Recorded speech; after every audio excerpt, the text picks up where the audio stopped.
Welcome back to my YouTube channel Khan business strategy. My self Aslam Khan. कैसे guys बताइए, कैसे आप लोग? उम्मीद करते हैं आप जहाँ भी होंगे बेहतर होंगे। बेहतरीन तरीके से आप अपनी स्टडी अपनी पढ़ाई बहुत ही बेहतरीन तरीके से कर रहे होंगे गाइज। तो लीजिए गाइज, आप लोग की विशेष मांग पर आपने कहा, कुछ स्टूडेंट ने कहा कि सर हाउस प्रॉपर्टी के साथ साथ आप इनकम टैक्स में कैपिटल गेन का भी चैप्टर स्टार्ट करिए। तो वैसे भी हाउस प्रॉपर्टी का लगभग टॉपिक खत्म हो गया था, मुश्किल से एक आध टॉपिक आपका और बचा है जो कि आजकल में वो भी आपका वीडियो जाएगा, वो भी लगभग आपका हाउस प्रॉपर्टी चैप्टर खत्म हो जाएगा। तो वैसे कैपिटल गेन स्टार्ट ही करना था।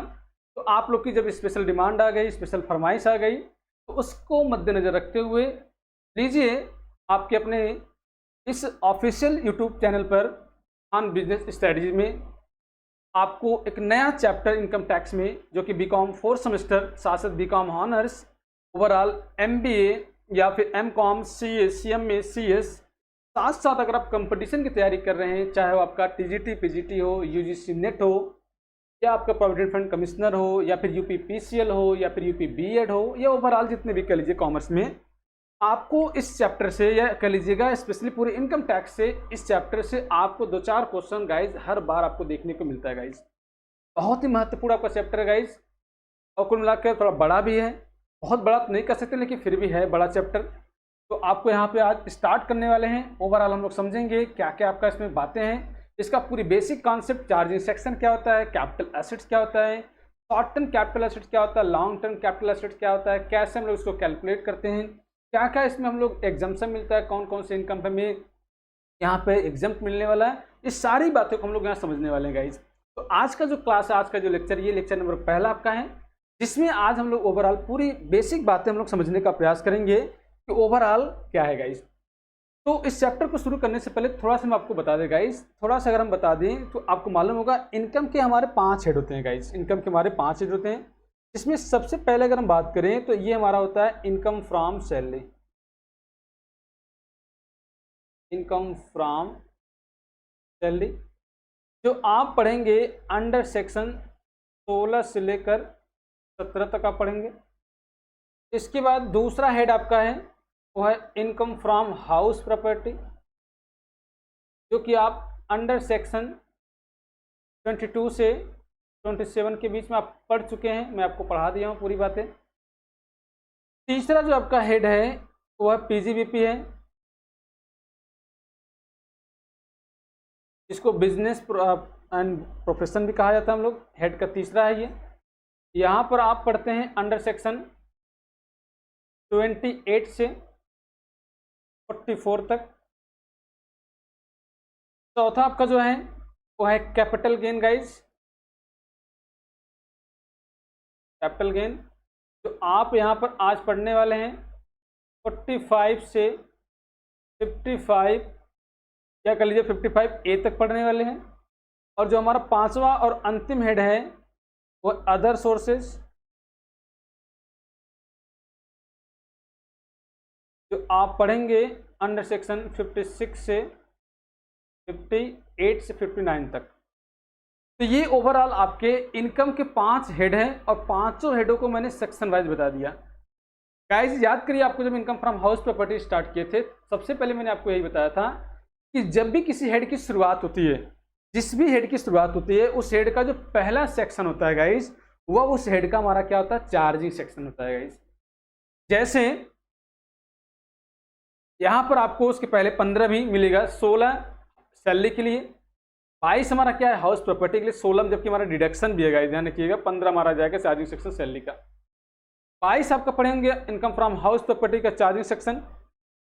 पीजीबीपी का 28 हमारा चार्जिंग सेक्शन है। इसी प्रकार 45(1) के अंतर्गत आप पढ़ेंगे कैपिटल गेन का चार्जिंग सेक्शन है, और 56 के अंतर्गत आप पढ़ेंगे इनकम फ्रॉम अदर सोर्सेज का हमारा क्या है, वो है चार्जिंग सेक्शन है गाइज। गाइज हम आपको बता दें कि हमारे आय के जो 5 शीर्षक हैं, ये जो 5 आपके हेड हैं, मैं इन तीनों की बात कर रहा हूँ और एक इधर की मैं बात कर रहा हूँ। ये जो हमारे 4 शीर्षक है, कैपिटल गेन को हम बात छोड़ नहीं करें भाई, ध्यान रखिएगा, कैपिटल गेन हेड को हम छोड़ के बात कर रहे हैं। ये जितने भी हमारे हेड हैं, ये सब हमारे रेवेन्यू नेचर के हैं। क्या है गाइज, ये जितने भी हमारे हैं ये सब क्या है, वो रेवेन्यू नेचर के हैं। ये रेवेन्यू नेचर के हैं, या कह लीजिए रिकरिंग नेचर के हैं, जिनको बार बार हमें पैसा मिलता है। जैसे आप जॉब करते हैं तो सीधी सी बात है, मंथ आपका कंप्लीट होता है, तो मंथ कंप्लीट होने के बाद आपके बॉस से, आपके एम्प्लॉयर से आपको सैलरी मिलता है, तो रेवेन्यू नेचर का होता है, बार बार मिलता है, हर महीने आपको मिलता है, तो ये हमारा क्या होता है, रिकरिंग नेचर का होता है। लेकिन ये जो हमारा हाउस प्रॉपर्टी होता है गाइज, यहाँ भी आपका कोई हाउस होता है, मकान होता है, आप उसको लेट आउट करते हैं तो किराएदार से जो भी आपको मंथली बेस पर पैसा मिलता है, ये भी हमारा रेवेन्यू नेचर का होता है या रिकरिंग नेचर का कर लीजिएगा। और बिजनेस आपको मालूम होगा कि आप क्रय विक्रय करेंगे, सेल करेंगे, परचेस करेंगे, तो ये बार बार नेचर का आपका होता है, रेवेन्यू नेचर का होता है, ठीक है, या रिकरिंग नेचर का होता है, तो ये भी हमारा होता है। और इसी प्रकार अदर सोर्सेज की बात करें गाइस, तो अदर सोर्सेज का जो भी इनकम होता है वो भी हमारा क्या होता है, रेवेन्यू या रिकरिंग नेचर का होता है। लेकिन ये जो हमारा हेड है, चौथा हेड है कैपिटल गेन, जो हम आज पढ़ने वाले हैं गाइस, थोड़ा सा मैं इसके कॉन्सेप्ट को समझाने का प्रयास कर रहा हूँ गाइस, थोड़ा समझने का प्रयास करिए। कोई भी हेड आप पढ़िए तो सबसे पहले बेसिक बात है, आप किसी भी टीचर से पढ़िए, कहीं से आप पढ़िएगा, पहले उसको थोड़ा से आप समझने का प्रयास करिए। अगर आप थोड़ा सा वक्त देंगे, थोड़ा समझने का प्रयास करेंगे, तो बातें आपको जल्दी समझ में आ जाएगी गाइस। आपके मन में किसी प्रकार का कोई क्वेश्चन बन रहा हो तो बिल्कुल पूछिएगा, पूरी बातें समझ लीजिएगा, बहुत बड़ा वीडियो जाएगा नहीं, पूरी बातें समझ लीजिएगा। अगर फिर भी डाउट रहेगा तो कमेंट करके पूछिएगा, तो हम आपको कमेंट कर इसका जवाब देंगे गाइस, ठीक है। लेकिन ध्यान रखिए गाइस, ये जो हम हेड पढ़ने वाले हैं कैपिटल गेन, इसमें क्या होता है, ये रिकरिंग या रेवेन्यू नेचर का नहीं होता है, बल्कि अगर हम बात करें तो ये कैपिटल नेचर का होता है। ध्यान रखिए गाइस, ये हमारा क्या होता है, कैपिटल नेचर का होता है, ये कैपिटल नेचर का होता है और नॉन रिकरिंग का होता है। ध्यान रखिएगा, ठीक है, ये रिकरिंग का होता है चार, लेकिन ये हमारा क्या होता है, नॉन रिकरिंग का। कारण जानते क्या होता है गाइस, कैपिटल गेन क्या एक ऐसा हेड है जिसमें आप किसी प्रकार की कोई प्रॉपर्टी को बेचते हैं, बेचने से जो भी आपको इनकम प्राप्त होगा, बेचने का मतलब यहाँ पर इनकम टैक्स में यहाँ पर ट्रांसफर की बात कर रहा हूँ गाइस। आपको मैं बेचना शब्द इसलिए बोला क्योंकि अभी आप ट्रांसफर वर्ड को नहीं समझेंगे, इसलिए उसके स्थान पर मैंने आपको सोल्ड शब्द या बेचना शब्द मैंने बताया, जिससे आपको समझ में आया कि हाँ सर, यहाँ पर प्रॉपर्टी को हम लोग क्या करेंगे, सेल करेंगे या सोल्ड करेंगे किसी दूसरे पर्सन को, किसी दूसरे व्यक्ति को। तो यहाँ पर हम क्या करेंगे, अपनी प्रॉपर्टी को किसी को बेचेंगे। तो सीधी सी बात है, हमारा प्रॉपर्टी, ठीक है, बार बार नेचर का नहीं होता है उसको बेचना। हाँ, जो व्यक्ति हमारा यही उनका बिजनेस है, रियल एस्टेट का बिजनेस है, वो अलग बात है, वो उनका हेड आपका अलग कैलकुलेट किया जाएगा। लेकिन एक नॉर्मल पर्सन की बात करें, किसी प्रकार का कोई प्रॉपर्टी होता है, तो प्रॉपर्टी वो किसी मजबूरी या किसी प्रकार की कोई प्रॉब्लम या कहीं उसको दूसरी जगह शिफ्ट होना है या कोई और किसी वजह की वजह से वो अपनी प्रॉपर्टी को बेचता है, तो बार बार बेचने का स्वभाव होता नहीं है, इसलिए हमारा कहलाता है कैपिटल नेचर का। तो ध्यान रखिए, आय के जितने भी हमारे हेड है उसमें सिर्फ एक इकलौता एक हेड है कैपिटल गेन, एक ऐसा इकलौता हेड है जो हमारा रेवेन्यू नेचर का ना होकर बल्कि कैपिटल नेचर का होता है, जो नॉन रिकरिंग स्वभाव का होता है, जो बार बार इसको मिलने की संभावना नहीं होती है। प्रॉपर्टी एक बार या मैक्सिमम 2 बार आपका बिक सकता है, आपने लिया, बेचा, फिर बाद में कुछ सालों के बाद आपने लिया, बेच दिया, वो अलग बात है। लेकिन बार बार, जैसा कि सैलरी आपको हर महीने मिल रहा है, हाउस प्रॉपर्टी आपको हर महीने मिल रहा है, हाउस प्रॉपर्टी से रेंट आपको मिल रहा हो, हर महीने मिल रहा है, बिजनेस आपका है तो खरीदेंगे बेचेंगे आपको इनकम हो रहा है, अदर सोर्सेज में भी आपका तमाम प्रकार का जो चारों हेड को छोड़कर बाकी जो इनकम हो रहा है वो अदर सोर्सेज में। तो ये जो 4 हेड है वो रेवेन्यू नेचर का है। लेकिन कैपिटल गेन एक ऐसा हेड है जहां पर हमारा कहलाता है ये कैपिटल नेचर का होता है गाइस। एमसीक्यू सवाल में यही बनेगा कि हेड में ऐसा कौन सा हेड है, which of the head can not be revenue, ठीक है, जो हमारा क्या रेवेन्यू स्वभाव का नहीं है, तो हमारा क्या है, कैपिटल गेन है गाइस। तो आपको समझ में आएगा गाइस, आपको कुल मिलाकर यहाँ पर जो पढ़ना है इनकम फ्रॉम कैपिटल गेन, वो सेक्शन 45 से 55 के बीच आपको यहाँ पर पढ़ना है गाइस। तो ये मैंने ओवरऑल थोड़ा सा आपको बेसिक कॉन्सेप्ट मैंने आपको समझाने का प्रयास किया। अब आइए ओवरऑल आपके अपने कैपिटल गेन के चैप्टर में ओवरऑल आपको यहाँ पढ़ना क्या है गाइस। तो लीजिए, स्क्रीन पे आपके आ चुका है कि आपको ओवरऑल इस चैप्टर में, क्योंकि इनकम फ्रॉम कैपिटल गेन का आपका नाम का चैप्टर है, पूंजीगत आय से लाभ, जो सेक्शन आपको यहाँ पढ़ना है गाइस, जो सेक्शन आपको पढ़ना है वो सेक्शन 45 से 55A के बीच आपको पढ़ना है। और क्या क्या आपको यहाँ पे टॉपिक कवर करना है गाइस, ये भी आप पहले इसका स्क्रीनशॉट निकालना चाहें तो आप इसका स्क्रीनशॉट निकाल लीजिए, या फिर आप नोट करना हो तो नोट कर लीजिए गाइस। आपको सबसे पहले यहाँ समझना है कि इसका चार्जिंग सेक्शन क्या है गाइस, मीन्स कौन सा ऐसा इनकम आएगा जो इस हेड के अंतर्गत शामिल किया जाएगा। आपको याद करिए 22 सेक्शन 22 के अंतर्गत हाउस प्रॉपर्टी मैंने आपको समझाया था। एज ए सिमिलर आपको यहाँ पर चार्जिंग सेक्शन 45(1) के अंतर्गत 45(1), 2, 3 अलग अलग इसके सीरीज हैं। आपको उन सब चीज़ को ज़्यादा ना फोकस करके आपको सिर्फ 45(1) पढ़ना है ज़्यादा, जो कि charging section as per capital gain के अंतर्गत है। दूसरा जो टॉपिक आपको कवर करना है वो है कैपिटल एसेट्स। कौन सा ऐसा एसेट्स होगा जिसको इनकम टैक्स के अंतर्गत बेचने से जो इनकम प्राप्त होगा वो हमारा कैपिटल गेन होगा। तो सबसे पहले आपको यहाँ समझना पड़ेगा एज पर सेक्शन 2 सबसेक्शन 14 के अंतर्गत है कि कैपिटल एसेट्स है क्या, मीन्स पूंजी संपत्ति है क्या। बहुत बहुत बड़ा आपको टर्म मिलेगा कैपिटल एसेट्स पूरे इनकम टैक्स में, इस चैप्टर के अंतर्गत एक बहुत बड़ा टर्म आपको देखने को मिलेगा। देन उसके बाद आपको क्या पढ़ना है, तीसरा पॉइंट वो है काइंड्स ऑफ कैपिटल एसेट्स। ठीक, कैपिटल एसेट्स कितने प्रकार के होते हैं, शॉर्ट टर्म क्या होता है, लॉन्ग टर्म क्या होता है, ये आपको पढ़ना है। बहुत इंपॉर्टेंट है, कई बार एग्जाम में पूछ चुका है। Difference between short term and long term capital gain या short term long term capital assets के बारे में पूछ सकता है। देन उसके बाद आपको अगला जो टॉपिक आपको यहाँ पढ़ना है transfer of the capital asset as per section 2 subsection 47 के अंतर्गत आपको कैपिटल एसेट्स के बारे में पढ़ना है। देन आपको यहाँ पे अगला टॉपिक क्या कवर करना है, कंप्यूटेशन ऑफ कैपिटल गेन। आपको यहाँ पर कैपिटल गेन आपको पढ़ना है, कैपिटल गेन कैसे कैलकुलेट करेंगे, और यहाँ पर दोनों आपको हम सिखाएंगे, शॉर्ट कैसे करते हैं, लॉन्ग कैसे करते हैं, शॉर्ट टर्म कैपिटल गेन कैसे करेंगे, लॉन्ग टर्म कैपिटल गेन कैसे करेंगे। ये कौन हमें कानून बताता है, सेक्शन 48 आपको बताता है। और जो कि सबसे इंपॉर्टेंट आपका जो सबसे अंतिम आपका है वो एग्जम्प्टेड कैपिटल गेन, जो कि इस पूरे चैप्टर का सबसे मेन आपका जो है कहानी है वो एग्जम्प्टेड कैपिटल गेन, जो कि आपको यहाँ पे सेक्शन 54 के अंतर्गत पढ़ना है, 54B, 54D, 54EC, 54F, 54G, GG, A और AB, मतलब ओवरऑल 54 के अलग अलग सीरीज हैं, 54 के अलग अलग आपको सीरीज हैं। अगर आपने ये समझ लिया, ये लास्ट वाला पढ़ लिया, तो ओवरऑल जान लीजिए कैपिटल गेन का आपका चैप्टर समाप्त हो जाएगा। इस ये टॉपिक आपको पढ़ना है ओवरऑल इस पूरे हेड में।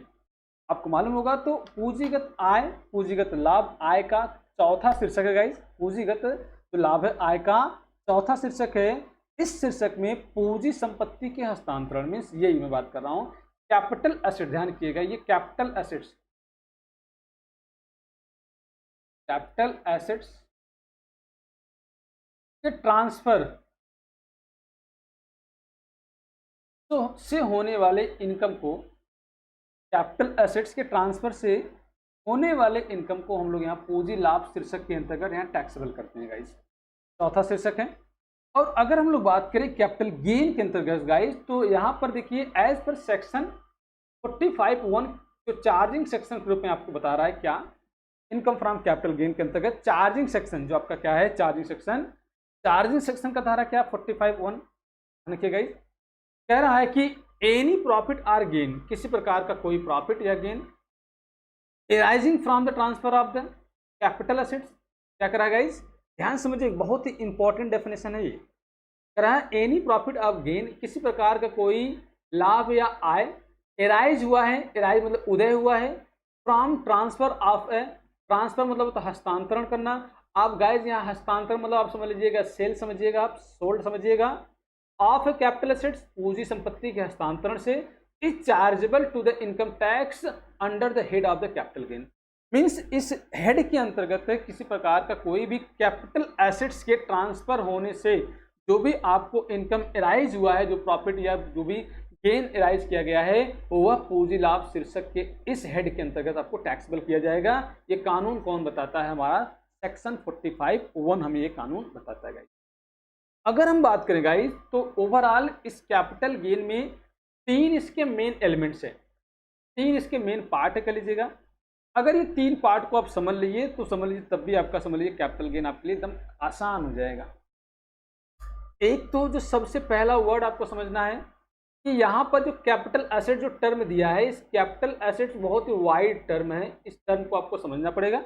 इसके लिए आपको कैपिटल गेन में एक सेक्शन बनाया गया, सेक्शन 2 सबसेक्शन 14 के अंतर्गत आप यहाँ पर डेफिनेशन पढ़ेंगे, आगे आपको बता रहा है, अगले स्लाइड में आपको बताएंगे कैपिटल एसेट्स क्या होता है। दूसरा आपका जो कह रहा है, इसमें transfer of the capital assets का ट्रांसफर होना जरूरी है गाइस। ट्रांसफर मतलब यहाँ पे बेचने की मैं बात कर रहा हूँ, किसी को भी आप बेचिए, कोई दिक्कत ला करता है, आप किसी को बेचिएगा, गवर्नमेंट को बेचिएगा, पर्सन को बेचिएगा, फर्म को बेचिएगा, कंपनी को बेचिए, किसी को बेचिए, हमसे उससे मतलब नहीं है, पर यहाँ पर ट्रांसफर होना, तो कैपिटल एसेट्स और कैपिटल एसेट्स का ट्रांसफर होना जरूरी है। मीन्स आपके पास ये कैपिटल एसेट्स हो, ध्यान रखिएगा, ये आपके पास कैपिटल एसेट्स हो। अब सर आप कहोगे सर कैपिटल एसेट बार बार आपका है क्या, पहले बताइए, तो घबराइए मत, बिल्कुल आपको हम बता रहे हैं कैपिटल एसेट्स क्या है। एक कैपिटल एसेट, दूसरा इस कैपिटल एसेट्स का ट्रांसफर, ट्रांसफर मतलब बेचना, दो वर्ड हो गया। और तीसरा आपको समझना है वो कंपुटेशन आप करा है टोटल इनकम, कि आपको यहाँ पर कंपुटेशन करना है कैपिटल गेन के इनकम को कैलकुलेट करना है।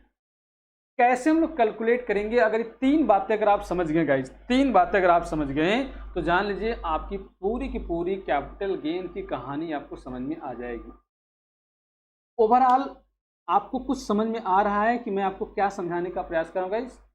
मेरा सिर्फ एक ही समझाने का मतलब सिर्फ है, इस हेड के अंतर्गत एज पर चार्जिंग सेक्शन 45(1) हमें बताता है कि इसके अंतर्गत कैपिटल एसेट्स अगर किसी एसएससी के पास है और वह कैपिटल एसेट्स को ट्रांसफर करने से, मीन्स बेचने से अगर किसी प्रकार का कोई इसको एराइज हो रहा है, क्या प्रॉफिट या गेन हो रहा है, तो वह इस हेड के अंतर्गत टैक्सेबल होगा। ठीक है, अगर वही देखो एक आपका रूम है, उस रूम से अगर आपको एक कमरा है, एक कमरे से अगर किसी प्रकार का कोई किराया मिल रहा है तो वह किराया हाउस प्रॉपर्टी के अंतर्गत टैक्सेबल होगा गाइस। लेकिन वही कमरा, वही रूम, वही घर, बिल्डिंग अगर आप बेच दे रहे हो, बेचने से अगर कोई इनकम प्राप्त होगा, वह इनकम कैपिटल गेन में टैक्सेबल ना होकर बल्कि टैक्सेबल होगा in the head of capital gain के अंतर्गत टैक्सेबल होगा। तो उसका नेचर देख लीजिए, उसका क्या, उसका स्वभाव क्या हो रहा है। वहां पर आपको रिकरिंग नेचर के हिसाब से आपको मंथली बेस पर किराया आपको मिल रहा है टेनेंट से लैंडलॉर्ड को, वह हमारा हाउस प्रॉपर्टी के अंतर्गत टैक्सेबल होगा। लेकिन आपने जब उस घर को, उस कमरे को, उस बिल्डिंग को अगर आपने बेच दिया, तो बेचने से जो भी आपको इनकम एराइज होगा, जो भी आपको प्रॉफिट या गेन एराइज होगा, वह हाउस प्रॉपर्टी में टैक्सेबल ना होकर बल्कि टैक्सेबल होगा कहाँ, in the head of capital. बात कैसे समझ में आया? तो आइए सबसे पहले आप मन में होगा सर ये तो आप बता ही नहीं रहे कैपिटल एसेट्स, पहले आइए समझ लीजिए कैपिटल एसेट्स है क्या। प्लीज आपके स्क्रीन पे आ गया कैपिटल एसेट्स। तो गाइस समझिएगा कैपिटल एसेट्स का डेफिनेशन सेक्शन क्या बताया, धारा 2 उपधारा 14 हो सकता है गाइस, कभी 2 नंबर में आपसे पूछ सकता है कैपिटल एसेट्स। तो कह रहा है क्या, थोड़ा समझिएगा, मैं आपको पहले इनकम टैक्स की लैंग्वेज में आपको समझा दे रहा हूँ, फिर आपको उसको व्यवहारिक भाषा में समझाते हैं। टैक्स की लैंग्वेज में समझना बहुत जरूरी, क्योंकि लिखना आपको इसी लैंग्वेज में, समझना अलग बात है। कह रहा इट इज इंपॉर्टेंट टर्म, कह रहा है it is a important term है, it is the important term of income tax, income tax में एक महत्वपूर्ण टर्म है। And also important to understand, और इसे समझना भी बहुत महत्वपूर्ण है। The meaning of the word of capital assets, इस कैपिटल एसेट्स जो शब्द है इसके मीनिंग को समझना भी बहुत महत्वपूर्ण है, और टर्म तो इंपॉर्टेंट तो है ही है। तो क्या कर रहा है यहाँ पर, capital assets means any kind of property, यानी कि गाइस कह रहा है capital assets means any kind of property held by the assessee, जो एसएससी के पास क्या हो या उसके पास रहा हो। It's included all kind of property what ever, इसमें सभी प्रकार की प्रॉपर्टी को शामिल करेंगे, डज नॉट मैटर, चाहे मूवेबल हो, चाहे वो इमूवेबल हो, चाहे वो टेंजिबल हो, चाहे वो इनटेंजिबल हो, चाहे वो फिक्स हो, चाहे वेरिएबल हो या फ्लोटिंग हो। मीन्स आप समझिएगा दुनिया की सभी प्रकार की संपत्ति, जो भी आपके पास संपत्ति है, वो सभी प्रकार की जो संपत्ति है, वो सभी प्रकार की जो वस्तु वह कैपिटल एसेट्स है, लॉ करता है। सेक्शन 2 सब उपधारा क्या करा है 14 के अंतर्गत है कि आपके पास जितने किसी प्रकार कोई वस्तु है, कोई संपत्ति है, वह संपत्ति हमारा कैपिटल एसेट्स है, चाहे वह चल संपत्ति हो, चाहे वह अचल संपत्ति हो, चाहे वह टेंजेबल मतलब बिल्डिंग हो, प्लांट हो, मशीनरी हो, गुडविल हो, पेटेंट हो, ट्रेडमार्क हो, लाइसेंस हो, या वो हमारा फिक्स नेचर का हो, या वो हमारा फ्लोटिंग नेचर का हो, या वेरिएबल नेचर का हो। तो ये सभी प्रकार की प्रॉपर्टी को इसमें शामिल किया जाएगा। लेकिन गाइज यहाँ पर एक एक्सेप्शन रखा गया है, ध्यान रखिएगा, यहाँ पर एक अपवाद रखा गया है। अपवाद का मतलब यहाँ पर कुछ चीज को छोड़कर दुनिया की हर एक प्रॉपर्टी हमारा क्या है, कैपिटल एसेट्स है। अगर मैं आपसे कहूँ चलो भाई ये कंप्यूटर, ये पंखा, ये कूलर, ये एसी जो चल रहा है, क्या वह हमारा कैपिटल एसेट्स है? ये मोबाइल, ये किताब, ये लैपटॉप, ये पेन टैब, ये माउस, ये कीबोर्ड, ये फ्रिज, क्या है ये कैपिटल एसेट्स हैं? तो आपके मन में यही सवाल होगा कि सर पहले तो मुझे बताइए, तो पहले आप मुझे बताइए कैपिटल एसेट का डेफिनेशन क्या होगा, किसको हम मानेंगे कैपिटल एसेट्स? लॉ कहता है सब कुछ कैपिटल एसेट से बस 4 चीज को छोड़कर। लॉ कर रहा है एज पर सेक्शन 2 उपधारा 14 के अंतर्गत बताता है कि दुनिया की सारी प्रॉपर्टी सिवाय 4 चीज को छोड़कर, 1 2 3 4, जो कि स्क्रीन पे आपके ऑलरेडी आ चुका है, इन 4 चीज को छोड़कर हर एक चीज हमारा क्या है, कैपिटल एसेट्स है। बहुत ही सिंपल, कितना अच्छा लग रहा है ना। बस गहरी सांस लीजिए आप लोग। बस 4 चीज को छोड़कर सब कैपिटल, सब एवरीथिंग सर, यस एवरीथिंग, सब हमारा क्या है, कैपिटल एसेट्स है। अब वो सर 4 चीज क्या, थोड़ा जल्दी बताइए, हम जानने के लिए एकदम उत्सुक हो रहे हैं, हम बिल्कुल एकदम पागल होते जा रहे हैं, जल्दी बताइए सर। बिल्कुल बच्चा घबराओ मत, घबराओ मत, मैं आपको बता रहा हूँ क्या है 4 चीज। पहला जो आपसे कह रहा है वो क्या सर, स्टॉक इन ट्रेड। ये क्या होता है सर, तो बच्चा जान लो भाई इसको। Stock in trade, stock in trade का मतलब कह रहा है किसी प्रकार का कोई भी ऐसा काइंड्स जो आप बिजनेस जिससे डील कर रहे हो, मीन्स आप उसको बिजनेस में परचेज कर रहे हो, सेल कर रहे हो, वह स्टॉक हमारा क्या है, वह हमारा कैपिटल एसेट्स नहीं है गाइस।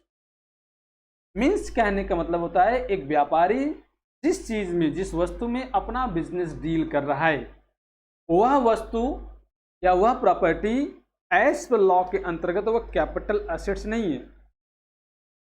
बात समझ में आ रहा है बच्चा कि मैं क्या कहना चाह रहा हूँ? हाँ हाँ सर समझ में आ रहा है। मीन्स कह लीजिए व्यापार या पेशा, बिजनेस या प्रोफेशन में किसी प्रकार का यूज होने वाला किसी प्रकार का कोई भी प्रॉपर्टी, वो हमारा क्या है, कैपिटल एसेट्स नहीं है गाइस। अगर हम लोग बात करें इसमें तमाम प्रकार का कोई भी व्यापारिक माल, स्टॉक आ गया। हाँ ध्यान रखें गाइस, इसमें यहाँ पर एक नया वर्ड अब जुड़ गया है, वो है रॉ मटेरियल। रॉ मटेरियल को भी हम लोग स्टॉक इन ट्रेड में शामिल करते हैं, और साथ साथ यहाँ पर अगर हम लोग बात करें तो कंज्यूमेबल स्टोर्स भी शामिल करते हैं इसमें। कंज्यूमर तो stock in trade, raw material या कंज्यूमेबल स्टोर जो हमारा होता है, कच्चा माल, या फिर इसको हम लोग क्या बोलते हैं, कच्चा माल, या इसको हिंदी में क्या बोलेंगे, उपभोग सामान या यूज करने वाला कोई सामान, वह हमारा कहा गया क्या गाइस, वह कच्चा माल वह स्टॉक में शामिल किया जाता है। तो स्टॉक जो हमारा होता है, स्टॉक इन ट्रेड, वह कैपिटल एसेट्स नहीं। मीन्स आप कह लीजिएगा एक कपड़ा मिल के लिए जो कपड़ा तैयार हो रहा है, कपड़ा बुनने के लिए किसी प्रकार का कोई चीज़ लग जाए, या इसी प्रकार मान लीजिए एक दुकानदार के पास उसके दुकान में जो भी सामान रखा हुआ है वो हमारा कैपिटल एसेट्स नहीं है, क्योंकि वह बेचेगा, खरीदेगा, वो हमारा टैक्सेबल होगा, कहाँ, in the head of business and profession में जाएगा। इसी प्रकार एक सुनार हो गया, उसके दुकान में, उस सुनार के जोहरी के दुकान में जो भी गोल्ड है, जो भी सिल्वर है, जो भी प्लेटिनम है, या कोई और वैल्यूएबल प्रॉपर्टी है, वह हमारा कैपिटल एसेट्स नहीं है गाइस, वो हमारा कैपिटल एसेट्स है नहीं है। लेकिन वही अगर गोल्ड, वही अगर आभूषण किसी प्रकार का अगर पर्सनल में है, अगर ओनर के या फिर उस सुनार के पर्सनल में यूज हो रहा है, तो वह हमारा कैपिटल एसेट्स है। मीन्स दुकानदार सुनार के दुकान में जो भी सामान पड़ा हुआ है बेचने के पर्पज से, वह हमारा क्या है, कैपिटल एसेट्स नहीं है गाइस। बात आपको समझ में आ गया गाइस? बोलिए, बात क्लियर? चलिए दूसरा हमारा क्या कह रहा है, personal movable assets. Personal movable assets excluding या डीपी साइज। अभी इसका मतलब मैं आपको समझा रहा हूँ, ध्यान रखिए किसी प्रकार का कोई भी पर्सनल और मूवेबल एसेट्स हो, वह कैपिटल एसेट्स हमारा नहीं। पर्सनल की मतलब बात करें कि अगर किसी प्रकार का कोई भी एसएससी या उस पर डिपेंडेंट ऑल मेंबर अगर किसी प्रकार का कोई पर्सनल प्रॉपर्टी यूज करते हैं, पर्सनल अगर हम लोग बात करें तो इसमें कोई, जैसे मान लिया आपका वेयरिंग, आपका ड्रेस हो गया, ठीक है, इसमें आपका फर्नीचर हो गया, मोटर कार हो गया, लैपटॉप हो गया, मोबाइल हो गया, टेलीविजन हो गया, कंप्यूटर हो गया, या फिर आपका वॉच हो गया, आपका चश्मा हो गया, माउस हो गया, कीबोर्ड हो गया, पेन टैब हो गया, कुछ भी कह लीजिए, ये हमारा क्या है, एक कैपिटल एसेट्स नहीं है गाइस। अब देखो इसमें कैपिटल एसेट शामिल न होने के पीछे भी एक कारण है, क्योंकि इनकम टैक्स बहुत ही शार्प है, जान लीजिए बहुत ही तेज है।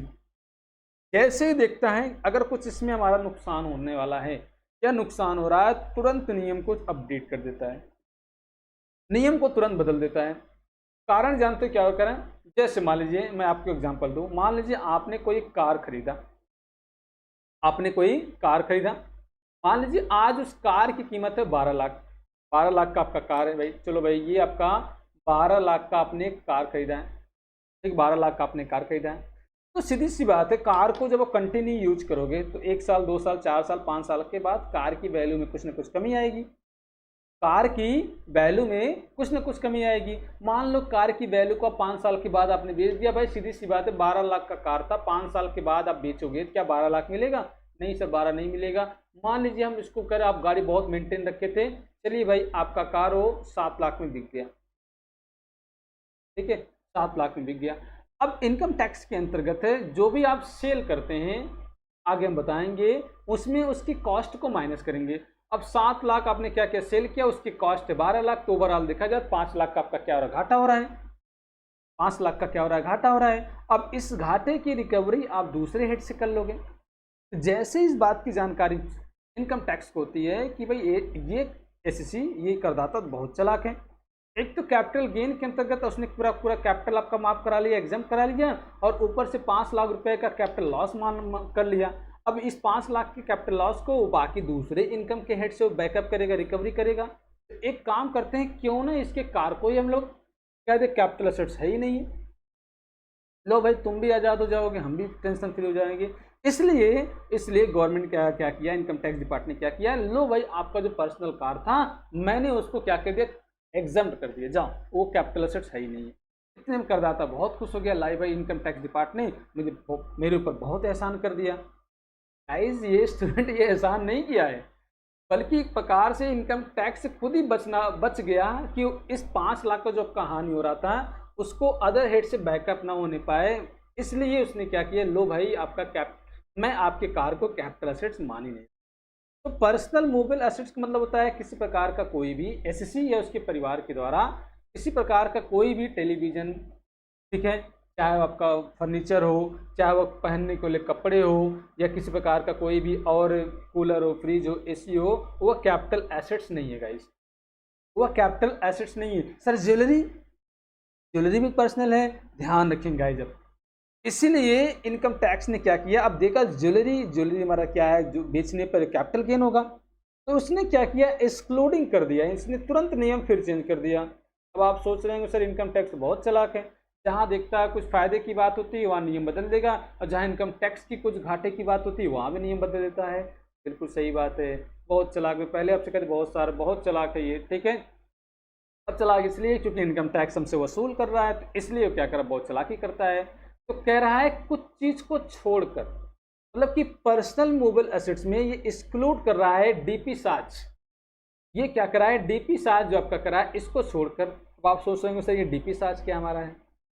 डीपी साज का मतलब मैंने एक वर्ड लिखा है, वर्ड है, इस वर्ड को मैंने एक शॉर्टकट में फॉर्म में बनाया है कि आपको याद हो जाए कि डीपी साज को छोड़कर।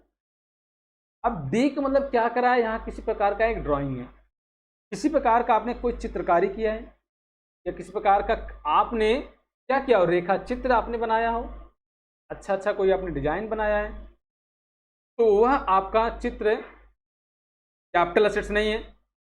पेंटिंग अगर बात करें तो पेंटिंग कोई चित्रकारी आपने किया है, वो हमारा क्या, बहुत कभी कभी कुछ पेंटिंग ऐसे होते हैं जो बहुत ही कॉस्टली कई लाख के आपके बिकते हैं, तो पेंटिंग हमारा क्या है, कैपिटल एसेट्स नहीं है।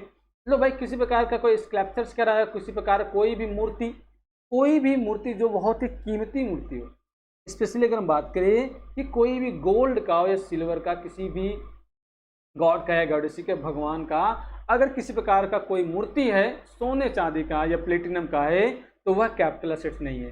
ध्यान रखिएगा, अगर यही मूर्ति मिट्टी का हो या और कोई कम वैल्यूएबल प्रॉपर्टी का होता है तो वह कह रहा है कैपिटल एसेट्स नहीं है। लेकिन अगर वही मूर्ति सोने का है या फिर चांदी का है या और कोई महत्वपूर्ण या कीमती किसी प्रकार का कोई वस्तु का, धातु का बना है, तो वह हमारा क्या है, कैपिटल एसेट से के अंतर्गत शामिल रखा किया जाएगा। इसके बाद करा अगला जो देखो, ये डीपी, डी का मतलब क्या है, ड्राइंग, पी का मतलब क्या है, पेंटिंग, यस का मतलब क्या है, स्कल्पचर हो गया। एक मतलब होता है आर्कियोलॉजिकल कलेक्शन।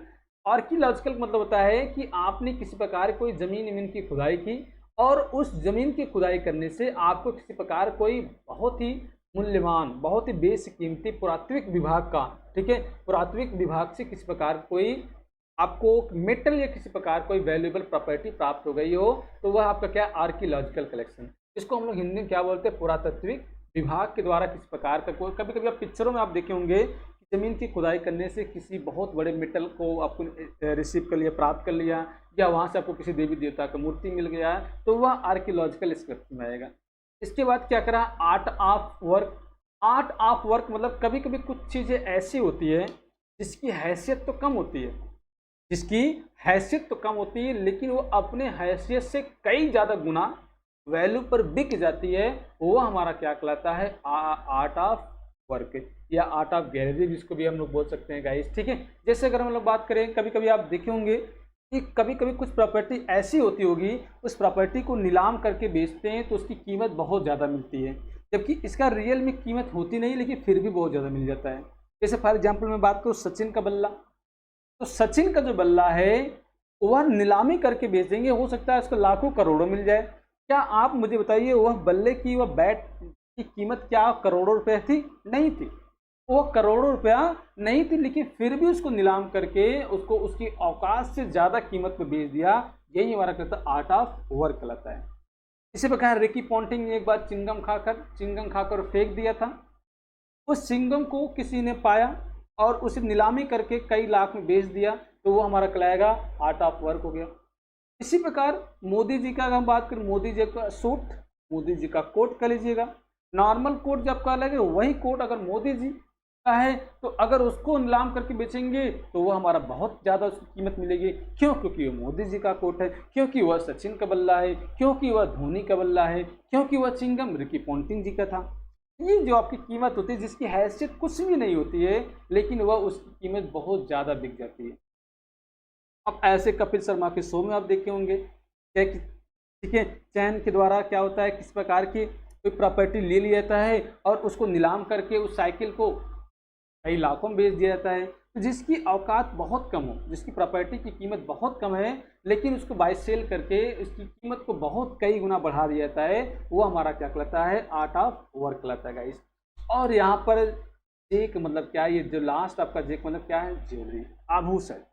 तो ये जो मैंने आपको लिखा है, आपके स्क्रीन पर 6 आइटम आप देखें, टीपी 7 का मतलब मैंने आपको बता दिया।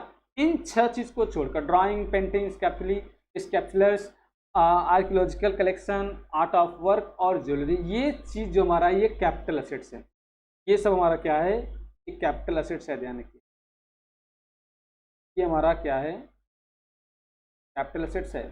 और बाकी पर्सनल मूवेबल असेट्स में कैपिटल असेट्स नहीं आएगा। तो आपको समझ में आया मैंने क्या बताया, चार में पहला क्या है, स्टॉक एंड ट्रेड, दूसरा क्या है, पर्सनल मूवेबल असेट्स, यानी कि घर का पंखा हमारा क्या है, पर्सनल में आपका आ जाएगा, वो कैपिटल असेट्स नहीं है। लेकिन ऑफिस का पंखा आपका वो कैपिटल असेट्स है। घर का टीवी हमारा कैपिटल असेट्स नहीं है, लेकिन बिजनेस का ऑफिस का टीवी कैपिटल असेट्स है। बात समझ आ रहा है। तीसरा जो हमारा क्या करा है, वो रूरल एग्रीकल्चर लैंड, यानी कि जमीन दो प्रकार के होते हैं, एक रूरल एरिया का, एक होता है अर्बन एरिया का। तो अर्बन एरिया वाला जो हमारा होता है, वो हमारा टोटल का टोटल हमारा क्या है, टैक्सेबल है। यहाँ मैं रूरल एरिया की बात कर रहा हूँ। अब कैसे पता करोगे सर रूरल एरिया है, यानी कि जहाँ की जो पॉपुलेशन है, जहाँ की जो आबादी है, अगर 10,000 या इससे कम होती है पॉपुलेशन, बिलो 10,000 होता है, तो वह एरिया हमारा क्या आता है, रूरल एरिया में आता है। और उस एग्रीकल्चर लैंड को बेचने से अगर किसी प्रकार का कोई इनकम होता है, तो वो हमारा कैपिटल असेट्स नहीं माना जाएगा। ध्यान रखिएगा।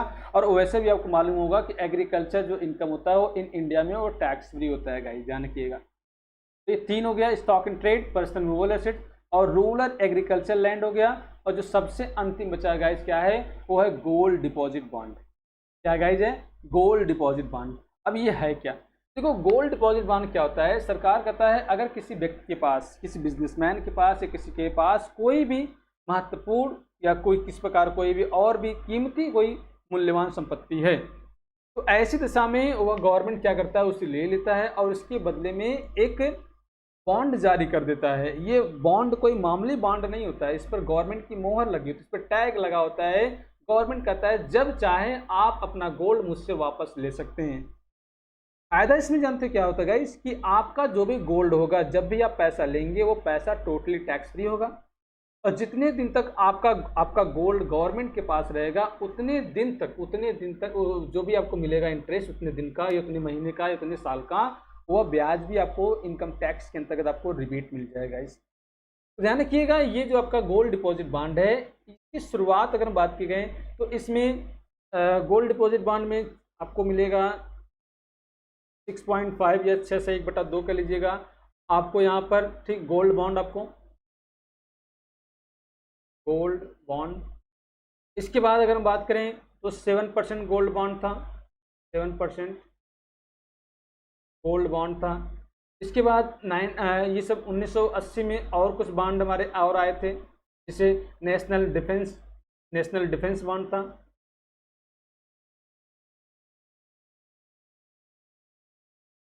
नेशनल डिफेंस बॉन्ड था, ठीक है। इसके बाद स्वर्ण डिपॉजिट आपका, ठीक है। इस गोल्ड डिपॉजिट बॉन्ड, स्वर्ण बॉन्ड हिंदी में क्या बोलते हैं इसको भाई, स्वर्ण निक्षेप बॉन्ड, हाँ स्वर्ण निक्षेप बॉन्ड। तो गाइज यह ध्यान रखिएगा, अगर आपने किसी प्रकार का स्टॉक इन ट्रेड है तो वो हमारा कैपिटल एसेट्स नहीं है। पर्सनल मूवेबल एसेट्स है तो ये भी हमारा क्या है, कैपिटल एसेट्स नहीं है। रूरल एग्रीकल्चर ये भी हमारा क्या है, गोल्ड डिपॉजिट बॉन्ड ये भी हमारा क्या है, कैपिटल एसेट्स नहीं है। तो ध्यान रखिए, दुनिया का हर एक चीज़ कैपिटल एसेट्स है, बस आप सिर्फ 4 चीज़ पे फोकस करिएगा। सर क्या बताएं, पहला स्टॉक इन ट्रेड, व्यापार में प्रयोग किए जाने वाला किसी प्रकार का कोई भी stock in trade, raw material या कंज्यूमर स्टोर, वह आपका क्या है, नहीं है कैपिटल एसेट, ठीक। पर्सनल मूवेबल एसेट, पहनने के लिए किसी प्रकार का कोई कपड़ा हो, फर्नीचर हो, बिल्डिंग हो, प्लांट हो, मशीनरी हो, कंप्यूटर, लैपटॉप या पूरे इलेक्ट्रॉनिक कोई आइटम हो, वो क्या पर्सनल मूवेबल एसेट्स में, वो कैपिटल हमारा क्या है, कैपिटल एसेट्स नहीं है। इसमें ध्यान रखिएगा, डीपी साज को छोड़कर, drawing, painting, sculpture, archaeological collection, art of work और ज्वेलरी को छोड़कर, रूरल एग्रीकल्चर लैंड, ठीक है, ग्रामीण कृषि भूमि, ये हमारा टोटल आपका क्या है, कैपिटल एसेट्स हैं। और लास्ट हमारा क्या है, गोल्ड डिपॉजिट बॉन्ड, ठीक है। गोल्ड डिपॉजिट बॉन्ड, स्वर्ण निक्षेप बॉन्ड, ये हमारा क्या है, कैपिटल एसेट्स नहीं है गाइस, इस बात को ध्यान रखिएगा। तो आपको मैंने ओवरऑल आज क्या बताया, आज आप क्या पढ़े हैं गाइस, ओवरऑल चार्जिंग सेक्शन पढ़े हैं। चार्जिंग सेक्शन के बाद आप यहाँ पे क्या पढ़े हैं, capital assets as per section 2 subsection 14 के अंतर्गत। नेक्स्ट क्लास जो आपका है गाइज वो है काइंड्स ऑफ कैपिटल एसेट्स। ये काइंड्स ऑफ कैपिटल एसेट्स को गाइज हम दूसरे वीडियो में आपको बताएंगे, क्योंकि बहुत अगर इसको बताएंगे तो वीडियो बहुत ज़्यादा बड़ा हो जाएगा गाइज। तो ओवरऑल आप बताइए आज का ये क्लास कैसा लगा, क्या आपका बेसिक कॉन्सेप्ट सारा क्लियर हुआ, किसी प्रकार के आपके मन में कोई भी सवाल, कोई डाउट हो तो बिल्कुल बताइएगा। अगर क्लास अच्छा लगा हो तो प्लीज़ चैनल को लाइक करिए, शेयर करिए और सब्सक्राइब करना बिल्कुल ना भूलें। अपने दोस्तों के साथ बताइएगा, क्लासेस चल गए हैं कैपिटल गेन के। बस आप पूरी तैयारी, पूरी शिद्दत के साथ, पूरी मेहनत के साथ आप सपोर्ट करिएगा, मन से पढ़िएगा। कोई सवाल हो, कोई क्वेश्चन हो हाउस प्रॉपर्टी का, ये पूरे इनकम टैक्स में किसी भी चैप्टर से कोई भी अगर आपको सवाल प्रॉब्लम कर रहा तो बिल्कुल आप मुझसे पूछिए, कमेंट करके बताइएगा। आपको व्हाट्सअप नंबर शेयर कर देंगे, आप उस वहाँ पर आप व्हाट्सअप कर सकते हैं। मैं आपको आपके व्हाट्सअप पे आपके प्रश्नों का जवाब देने का प्रयास करूँगा। चलिए मिलते हैं नेक्स्ट क्लास में। ओके गाइस, तब तक आप सभी को थैंक यू गाइस।